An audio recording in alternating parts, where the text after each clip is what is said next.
tu fais rien, Faria. Ah oui, Ouais. tout ça. Au moins. Salut la compagnie. Nous revoici avec un update commun. Ça devient récent, non, ça devient récurrent grâce à une saga. Oui. Force Wing. Alors, une saga, c'est que le tome 2. Hein. Micheline, ils ont pas encore pris le pli. C'est l'envers, c'est madame.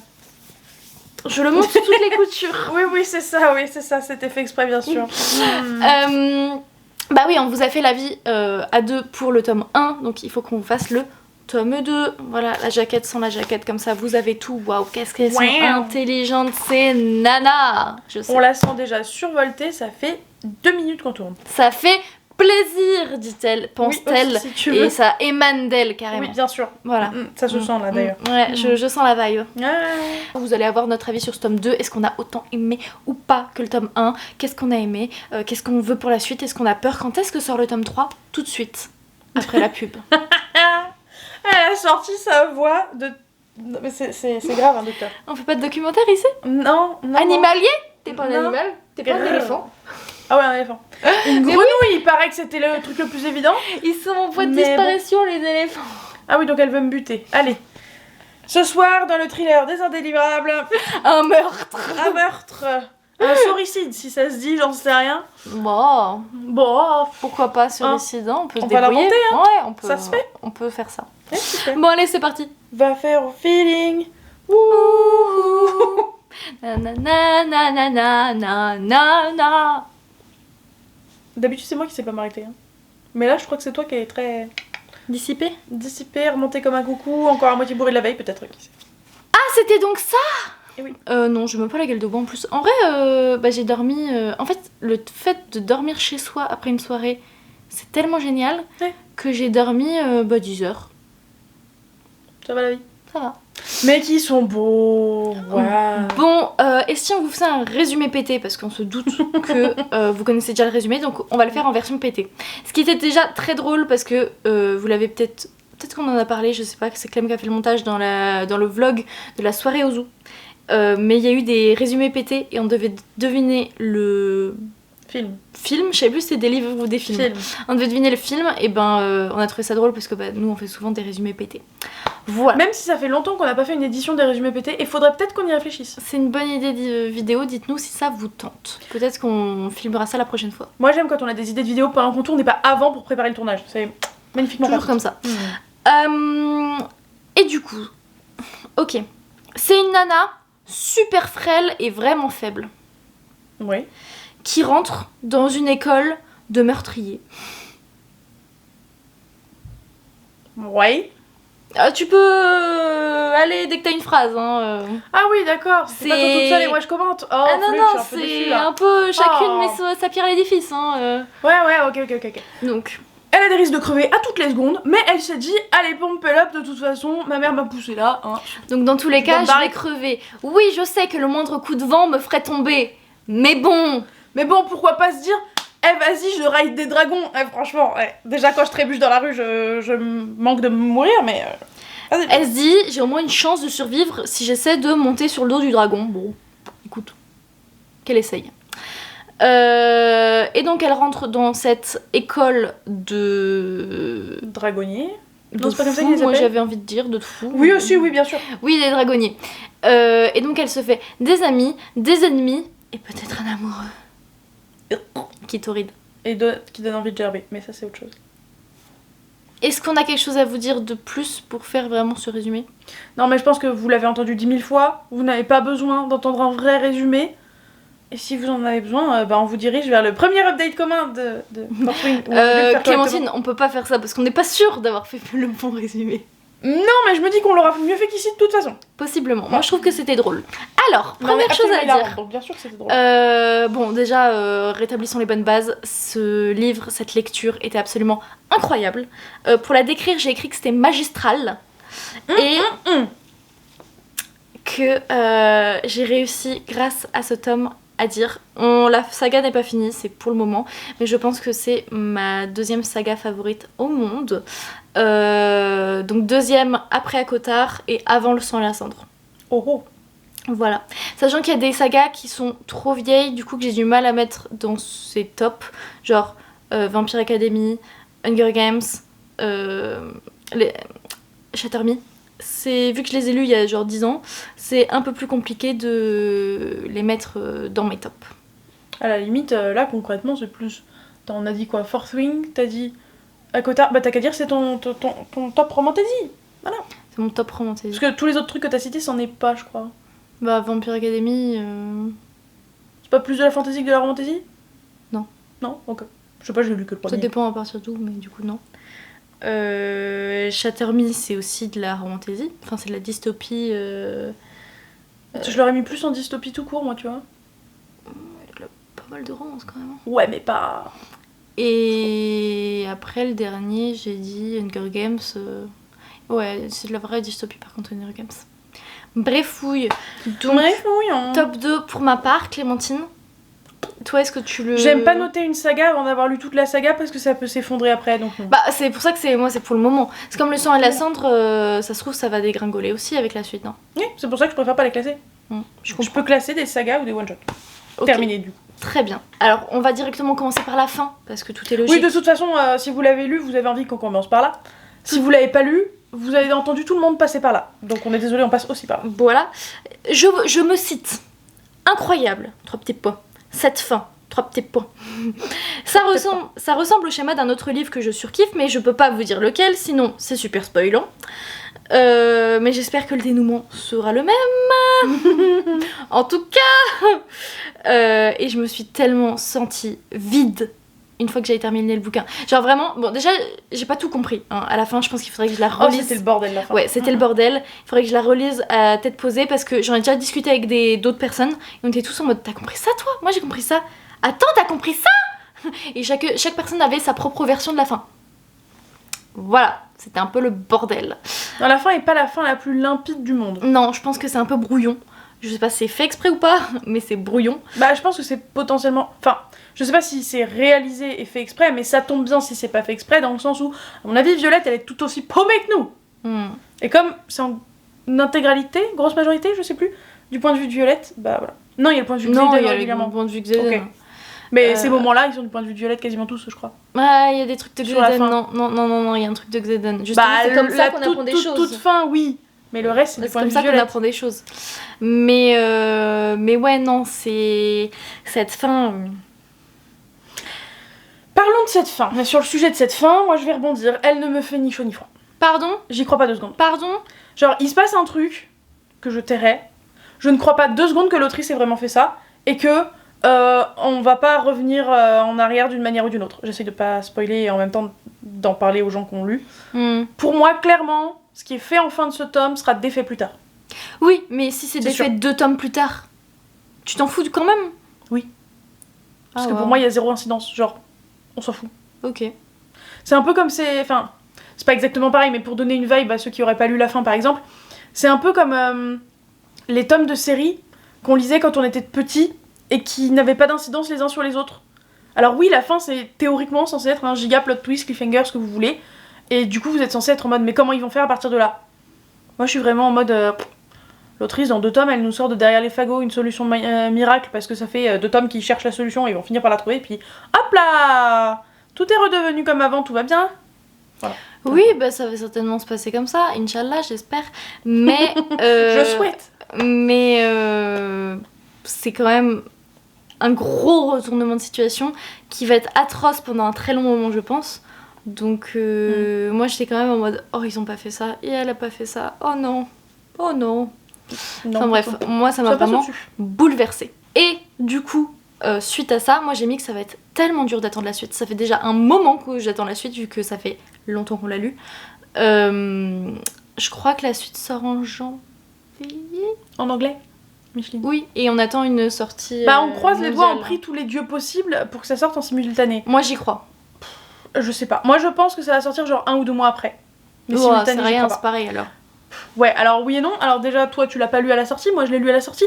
Je rappelle même que le début je l'ai lu en anglais, donc c'est-à-dire. Donc ça fait belle lurette que j'attends la suite, et effectivement, bah ceux qui l'ont lu en anglais l'attendent depuis d'autant plus longtemps. Mais beaucoup de reproches avaient été faits sur ce tome-là, comme quoi il était pas très bien écrit. On y reviendra peut-être plus tard. Mais du coup, ouais, apparemment l'autrice a voulu porter une attention plus particulière sur la suite. Ah ouais, je savais pas ça. Mais moi j'y crois à une sortie en tout cas très proche de l'américaine. Bah, on peut revenir peut-être brièvement du coup sur le style d'écriture maintenant. Vas-y. Moi, effectivement, j'ai reconnu 2-3 trucs à certains moments où j'étais en mode bon, c'est pas la folie furieuse, mais. Moi je crois que ce qui m'avait dérangé c'était les mesures. Les mesures je crois étaient en anglais, genre à l'américaine. Et du coup ça me perturbait. Sur les... Oui, bah ça, des fois, ils les traduisent pas, hein. Ça, c'est pas Ouais, forcément. mais c'est C'est vachement plus un problème chiant. de traduction que d'écriture. Ah oui, oui, moi je parle plus de la trad parce que la trad. Non, moi j'ai elle- vu des anglaises Ouais. se plaindre de l'écriture. Oui, c'est vrai, je l'ai déjà vu. Mais la trad aussi était vraiment. Ouais, ça, voilà. Hein. Mais du coup, c'est pour ça que je préfère que ça soit un chouille différé par rapport à la sortie anglaise, mais que ça soit bien traduit, plutôt que traduit. Après, moitié, est-ce qu'ils quoi. vont changer de traductrice ou traducteur Pas sûr. Parce que je sais aussi, et je crois que c'est notre mère qui nous avait parlé de ça, je sais que sur certains bouquins, ils embauchent plusieurs traducteurs et ils donnent une partie par traducteur. Et ça, en général, c'est pour que le bouquin sorte au plus vite. Et du coup, bah, je préfère un seul traducteur sur toute la durée du bouquin, que ça soit cohérent, plutôt que 5 traducteurs différents qui font... De enfin, Saxus, ils ont fait ça pour Sans la cendre, je t'ai dit. C'est peut-être de moi. Mais en tout cas, je le savais, ils l'ont fait sur Sans la cendre. J'ai peut-être mélangé un truc que m'a dit notre mère et ce truc-là, ouais. Mais bref, de toute façon, je sais que ça se fait. Donc si on peut éviter ça, on dit pas non. Mais c'est vrai que j'ai entendu plusieurs personnes dire que Rebecca Yarros, bon, l'écriture, nan. Bon, honnêtement, je trouve que la trad, en tout cas, ça va. Enfin, j'ai pas... Ça me sort pas de ma lecture, en tout cas, je trouve que c'est assez bien écrit. Donc, voilà. En fait, pour moi, il faut qu'il y ait une compensation entre la traduction / l'écriture et l'histoire en elle-même. Si l'histoire elle est absolument incroyable et que l'écriture elle est bof bof, pour moi ça tient la route quand même. Si t'as une écriture incroyable et une histoire bof, ça peut tenir la route aussi. Par contre, si les deux sont bof, ça va commencer à être difficile. Quoi. Moi-même, la meilleure écriture, si les événements sont bof, j'en ai rien à foutre. Après, ça dépend ce qu'on appelle bof, hein. J'entends quand même un truc bien, mais juste t'es pas autant à fond dedans. Et je disais quoi moi du coup? Je t'ai dit de retenir ta phrase. Ouais, mais j'ai pas réussi. Ça a tenu 2 minutes et puis après c'est parti. Ça a pas duré 2 minutes. Non, ça a pas duré 2 minutes, je pense pas. Je sais pas, Clem, ce que tu disais. Mais qu'est-ce que je disais exactement? On ne sait plus. Et ce n'est pas grave. Voilà, on va tous s'en remettre. Comme quoi, ce qu'elle dit, on s'en fout. On s'en fout au final. Hein. Voilà pourquoi j'ai une chaîne YouTube au final. Bah ouais, tiens. Nul ne sait. En fait, c'est parce que t'adores parler. Ouais. Ça m'étonne pas. Ça les étonne pas non plus.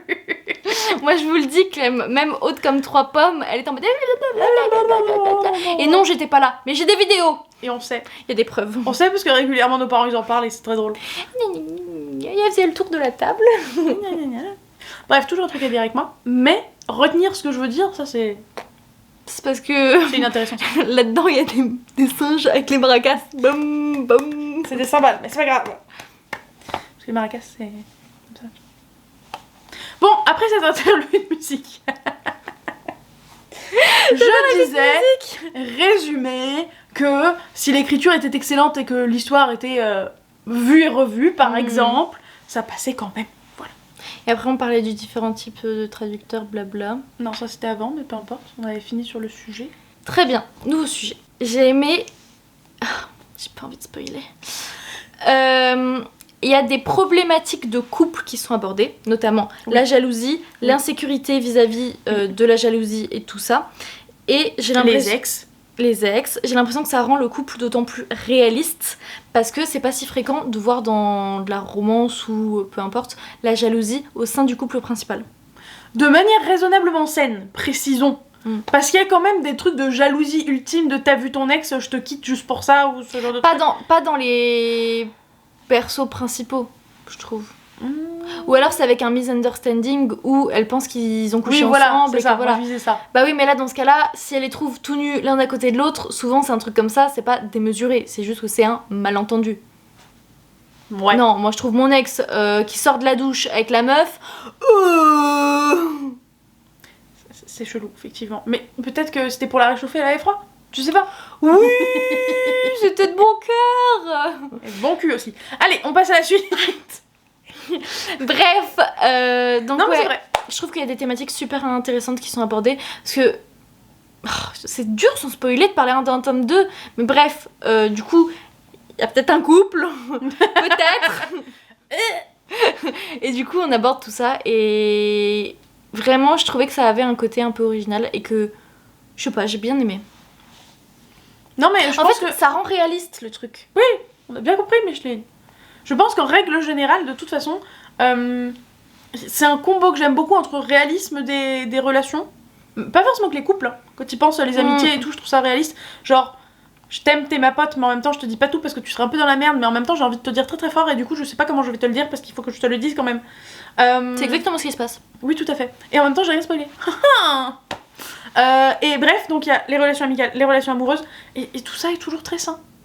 Enfin, chez les gentils. Après, chez les méchants, c'est pas très sain, mais c'est vrai. C'est normal. Bon, du coup, continuons sur la romance. J'ai écrit qu'elle était juste parfaite et que j'étais amoureuse de. S'ils veulent faire un petit trouble, ouais, je vois bien. Bon, bah, tu nous les ramèneras, hein, on verra après. Sachant qu'il faut que tu les ramènes avec leur dragon parce que sinon ils crèvent. Oh oui. Mais je préfère Xedan quand même. Ouais, ça va. Grrr. Xedan. Si on veut parler couple et relations de ce type-là, hein, précisons que quand ma collègue Candice, que vous avez déjà vu à de multiples reprises sur cette chaîne YouTube, a vu l'intérieur de la version française. Non, c'est dans la jaquette. Loupé. Et a vu ceci, elle était en mode, ils ont quand même pas fait un fanart de ça. Si, tout à fait.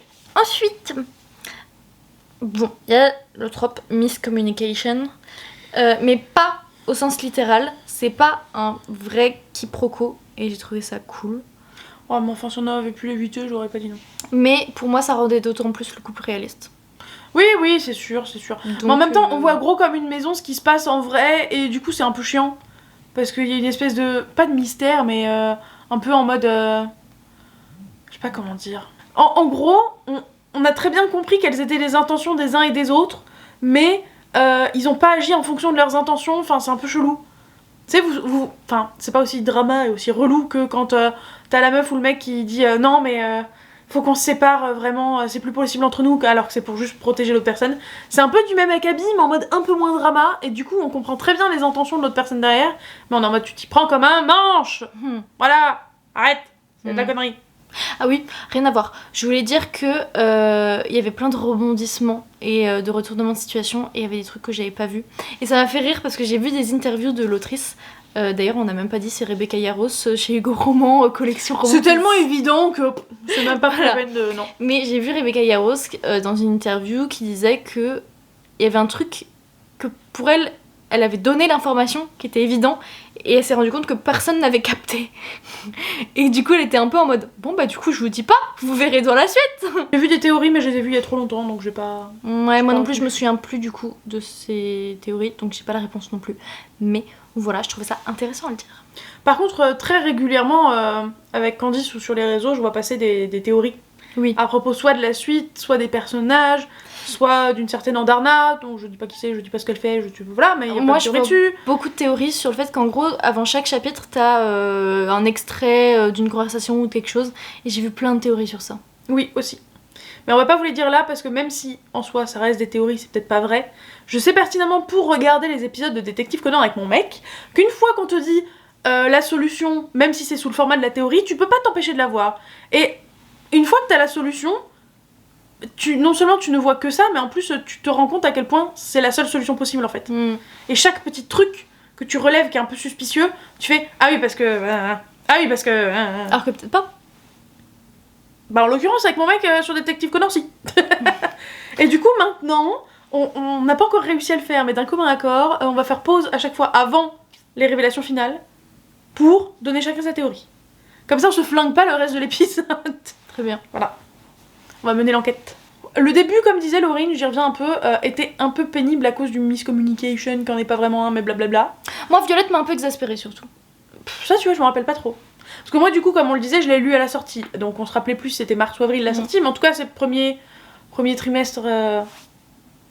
Quadrimestre je sais... 4 mois, je sais pas comment. Voilà, merci. Premier trimestre ou semestre de l'année, donc ça commence à remonter un peu. J'en ai de bons souvenirs, mais. Pas autant marqué que le premier, tu vois. Bah du coup, moi, les 2 tomes sont égaux pour moi. J'ai autant aimé le premier tome que le deuxième tome. Et d'ailleurs, ça me fait penser qu'on avait fait une vidéo à moitié de l'année et il y a quelqu'un qui disait « Ah, j'ai pas entendu dire Clem son top et tout. » En fait, c'est parce que c'était le même que le mien, c'était celui-là. C'était Iron Flame à ce moment-là. Et du coup, t'as juste dit « Ah bah enfin, moi non, aussi. Fourth Ring. Pas Iron Flame à ce moment-là, si. Si, Parce que tu l'avais pas déjà lu, toi. Si. Si. Ça fait longtemps que je l'ai lu. Hein. Mais pour moi, tu l'as lu 2 ou 3 mois après moi. Bah, je l'ai peut-être lu en juin et toi Ouais, en ok. mars-avril. Donc, bref, c'était Iron Flame pour toutes les deux. Et du coup, c'était sa meilleure lecture aussi de début 2024. Voilà. Écoute, je pense qu'on a fait déjà un beau tour Ouais. de notre avis sur Iron Flame. Vraiment foncez sur cette saga, pas finie, mais pour le moment excellente, en tout cas pour moi. Si, il y a une théorie qu'on peut partager sans aucun spoil. Alors vraiment, zéro Oula. spoil, rien peanut. C'est une théorie sur, littéralement, physiquement, le tome d'après. Ah. Donc, Ah oui, on vous met une couverture ici de la couve américaine du tome 3. qui d'ailleurs ressemble plus aux couves françaises que ressemble aux couves anglaises d'avant. Oui. Enfin, américaines d'avant. Donc ça me fait un peu rire, j'avoue. Donc je pense que nous, la couverture sera très similaire. Bref, c'est pas ça le sujet. J'ai vu à plusieurs reprises des réels Insta qui reprennent des théories de Nana sur Onyx Storm, donc le tome 3. Et en gros, elles avaient eu par je ne sais quel biais, donc peut-être que c'est faux, c'est une théorie, je mets l'accent là-dessus. Elles avaient eu le temps de l'audiobook. Les premiers audiobooks font, je crois, 18h et 20h. Ce qui est gros pour un audiobook, mais En même temps, les papiers. c'est logique, aussi, vu, voilà, c'est logique vu la taille du bestiau. Le troisième, Onyx Storm, est référencé à l'heure actuelle à 10h30, je crois. Voilà, donc il y a une théorie qui circule comme quoi il va être super court. ou en tout cas la moitié des précédents, donc genre 300-350 pages quoi. Bah, en même temps, on lui demande d'écrire de plus en plus vite. Donc, surtout si elle se concentre sur bien écrire, ça m'étonne pas. Ah oui, non, mais je dis pas le contraire, mais en tout cas, je dis que c'est une théorie. Après, si ça se trouve, le 10h, 10h30, je sais pas, c'est le truc qu'ils mettent automatiquement quand ils font une précommande d'un livre audio ou je ne sais quoi, et si ça se trouve, ça n'a aucun rapport. Après, on traduit toujours avec beaucoup plus de mots en français qu'il y en a en anglais. Donc, quand Oui, t'as un mais livre bon. en anglais, t'as beaucoup plus de pages en français. Oui, d'accord, mais si le livre en anglais il part de ça, Bah, tu vas pas arriver là. Hein. Si c'est 350 en anglais, ça peut être 480 en français. Oui, mais bon. Donc, c'est déjà. En anglais, conséquent. ça reste des briques. Donc bon. Sur ce, on va clôturer cette vidéo sur cette belle théorie. Le troisième tome sera-t-il tout petit? Mais bref, je pense ce à que d'autres je trucs disais, maintenant. c'est que je vous recommandais vraiment cette saga. Je pense que Clem aussi. Oui. Dites-nous tout si vous l'avez déjà lu ou si vous avez envie de la lire en commentaire. Et sur ce, on vous fait des bisous. Mettez un petit pouce en l'air Et un commentaire dragon. et on vous souhaite de joyeuses lectures. Ciao.